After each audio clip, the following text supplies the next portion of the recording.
dedicated to southern and eastern Kentucky.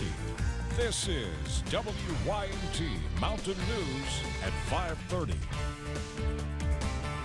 Good evening, I'm Steve Hensley. Nearly 40 million people around the globe live with HIV, and just last year, 680,000 people died from AIDS-related illnesses, according to the United Nations.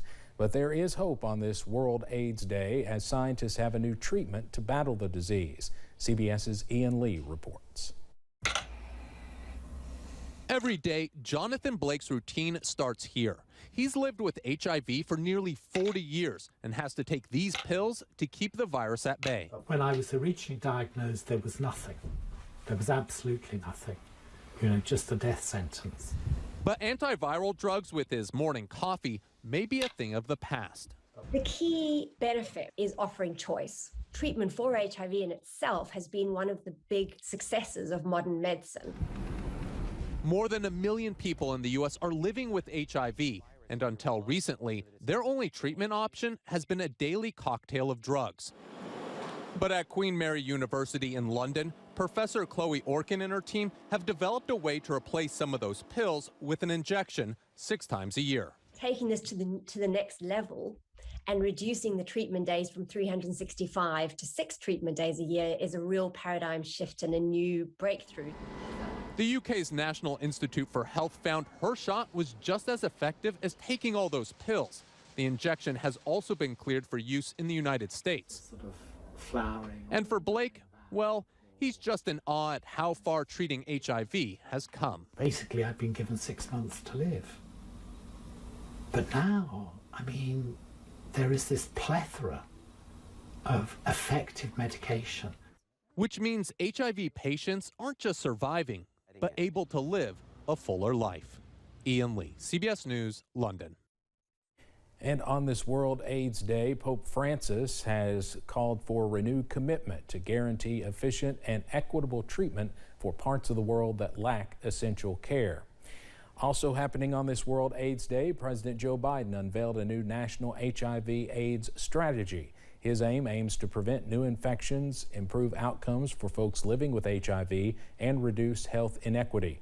It prioritizes black women, trans women, people 13 to 24 years old, IV drug users, and black, Latino, and Native American men.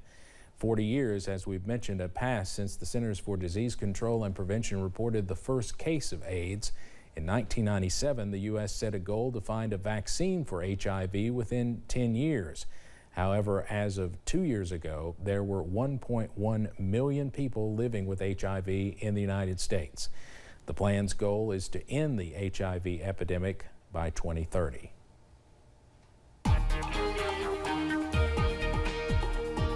Every night so far this week, and even going back to last week, we've been talking about how beautiful the sunsets have been. You think, well, it was overcast today. What about today? It didn't disappoint. Out there from our camera at the University of Virginia at Wise, you can see the time-lapse camera there, but look right towards the end. I really don't have a way to pause this, but notice for just 1 second there, we had an absolutely gorgeous sunset out there. A lot of the reds in the sky being reflected on the underside of that overcast out there.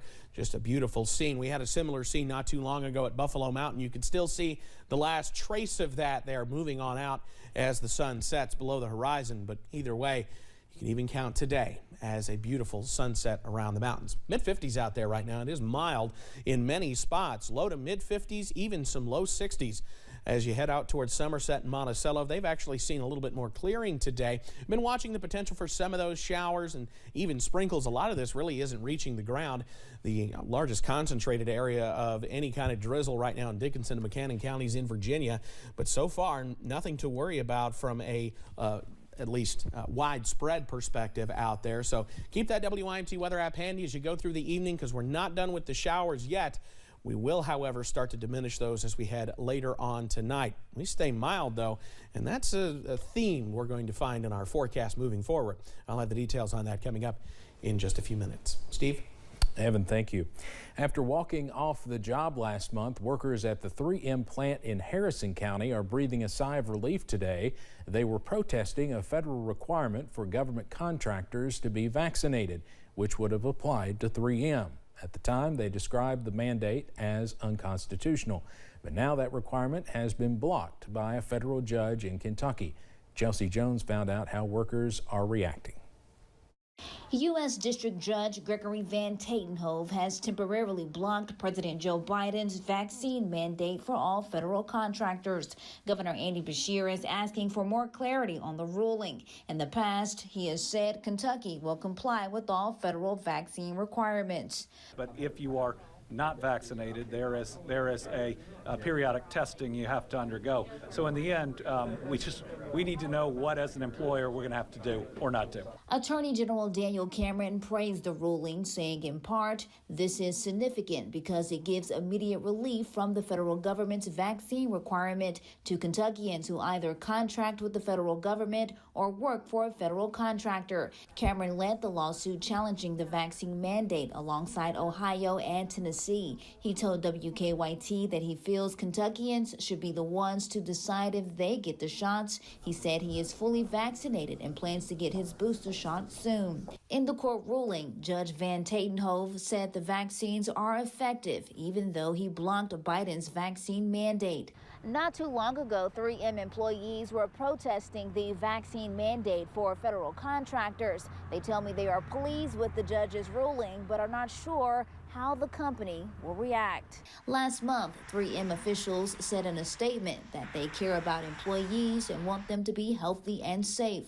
The company said it would comply with federal vaccine mandates since it is a federal contractor with more than 100 employees. In Harrison County, Chelsea Jones, WKYT. The judge's ruling temporarily blocking Biden's vaccine mandate will affect Kentucky, Ohio, and Tennessee. Right now, 3M says it is evaluating the impact of the decisions. The United States has its first confirmed case of COVID caused by the new Omicron variant found in a fully vaccinated patient in California. Despite it already being in the country, the CDC is currently working to step up COVID testing requirements for travel to the United States in hopes of stopping more people bringing the virus to other parts of the country. Right now, travelers have to be tested within 72 hours of arriving, but health officials are considering testing all travelers 1 day before boarding U.S.-bound flights, regardless of their vaccination status or location. On top of slowing the spread, experts are concerned with how the variant may operate in comparison to strains we have already been dealing with. You really can't take anything away from a single patient. We feel good that this patient not only had mild symptoms, but actually the symptoms appear to be improving. Vaccine makers Moderna and Pfizer say it will take a few weeks to know how effective their shots are against Omicron. President Biden says tomorrow he will lay out a strategy to fight all variants of COVID this winter, which includes vaccinations and testing. Another health concern this time of year is, of course, the flu, and Kentucky doctors say numbers are already going up. Health leaders are now sounding the alarm for folks to get the flu shot in hopes of avoiding a possible twindemic. Another message, if you feel sick, stay home whenever possible. With the holiday season, doctors like Kevin Hall with the Lexington-Fayette County Health Department say people are more tempted to brush off mild symptoms. He also warns people if they are symptomatic and going out, they could be spreading sickness. There are billions of dollars lost each year because of people going to work with the flu and it's getting a lot of others sick.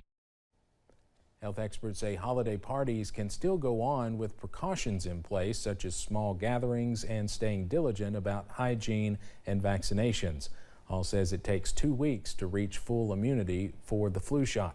He recommends getting the shot soon to get full protection by Christmas. Voters in Georgia might soon experience a case of deja vu. Stacey Abrams officially announced she's running for governor of the Peach State, meaning she could face off against incumbent Republican Governor Brian Kemp, who beat her by less than 1.5 points in the last election. In a tweet posted Wednesday, Abrams says she is running for office because opportunities for Georgians should not be, quote, determined by zip code, background, or access to power. A government shutdown is looming. Lawmakers have until midnight Friday to finalize a stopgap measure or funding will run out. So far, congressional leaders have not been able to secure a deal. Democrats and Republicans disagree over how long a funding extension should last. Senate conservatives are also holding up a deal by demanding a vote to defund the vaccine mandate. Congress set this deadline earlier this year when both the House and Senate passed a bill to extend funding through December 3rd. Former President Donald Trump is reacting to reports from a book that has not even been released yet. Britain's The Guardian reports it obtained an advance copy of the memoir by Trump's fourth and final Chief of Staff, Mark Meadows. The Guardian is saying Meadows claims in The Chief's Chief that the former president tested positive for COVID-19 3 days before his first presidential debate with then-candidate Joe Biden. The Guardian also reports Meadows wrote Trump tested negative in the same time frame, but the positive test was not disclosed to the public. Trump denied the report in a statement earlier today, saying he tested negative before the date. Parents of students at one Tennessee high school are working through many feelings after 3 staff members were exposed to the deadly synthetic drug fentanyl at school yesterday. Students were stuck in classrooms at Sequoia High School for hours as hazmat crews were brought into the building to clean up the deadly drug. Now parents want to know what the district plans to do to keep something like this from happening again. We send our kids here for an education and they're not safe. They're just not safe. On top of the dangers from the situation, many parents say they are frustrated by a lack of transparency, saying they found out about what happened through Facebook or texts from their children rather than from the school. Classes at the school were not in session today and will not be tomorrow either. Coming up on Mountain News at 5:30, as we get closer to Christmas, the clock is ticking for folks trying to buy those presents, but some deals mean they could be in luck. And mild and dry weather heading our way to finish up the work week, but are we done with the showers yet? I'll have the latest.